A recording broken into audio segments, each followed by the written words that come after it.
मी औद्योगिक प्रशिक्षण संस्था शिरवानपाळमध्ये आपलं सहर्ष स्वागत आहे। मी RSCT निदेशक BB मोरे। आज आपण स्प्लिट AC बद्दल थोडक्यात माहिती पाहणार आहोत। त्याच्याबद्दल पार्ट्सची माहिती, स्प्लिट एअर कंडिशनर मधला हा इन्व्हर्टर टेक्नॉलॉजी मॉडेल आहे, त्यामध्ये थोडंसं आपण थोडक्यात माहिती पाहणार आहोत।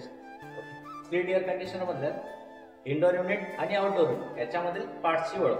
ठीक आहे, तर इंडोर युनिट मध्ये सुरुवातीला panel, you operator, air blower, fan motor, air motor, blower motor, PCB board, ठीक आहे, रूम सेन्सर, कॉइल सेन्सर, हे थोडक्यात आपण माहिती बघणार आहोत।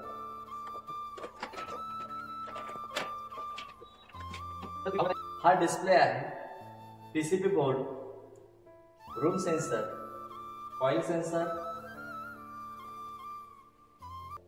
आणि यू ऑपरेटर। ओके, हे झाले इंडोर मधले पार्ट्स। तर आपण पाहणार आहोत आउटडोरचे पार्ट्स। ठीक आहे, इंडोर म्हणजेच काय, रूमच्या मधात फिट होणारा युनिट। ठीक आहे, रूम मधलं जे टेम्परेचर आहे मेंटेन करण्यासाठी इंडोर युनिटचा वापर केला जातो। रूम मधलं humidity control, air purity, air motions आणि एअर प्युरिफायर, फिल्ट्रेशन होतं ना, हा युनिट रूमच्या आतल्या साईडला इन्स्टॉल करतात व आउटडोर बाहेरच्या साईडला। ठीक आहे, इंडोर मधले आपण पार्ट्स पाहिले, आता आउटडोर मध्ये पाहूया। ठीक आहे, आउटडोर मध्ये बघा, कॉम्प्रेसर आहे, कॅपिलरी ट्यूब म्हणून एक्सपेन्शन वॉल्व यूज केलेला आहे।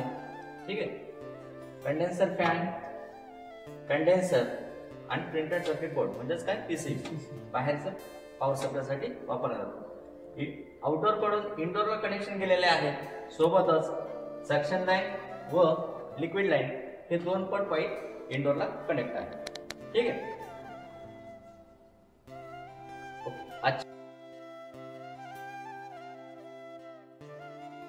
जे आपण बघतोय AC ची टेस्टिंग करू। आउटडोर ओके आहे, चालू झालेला आहे, इंडोर पण चालू आहे। ठीक आहे, इंडोर मधलं जे एअर ब्लोअर आहे व्यवस्थित हवा मारते, चालू आहे। आता आपण याची पार्ट्सची ओळख करून घेऊ। Display, PCB board, you operator, room sensor, coil sensor,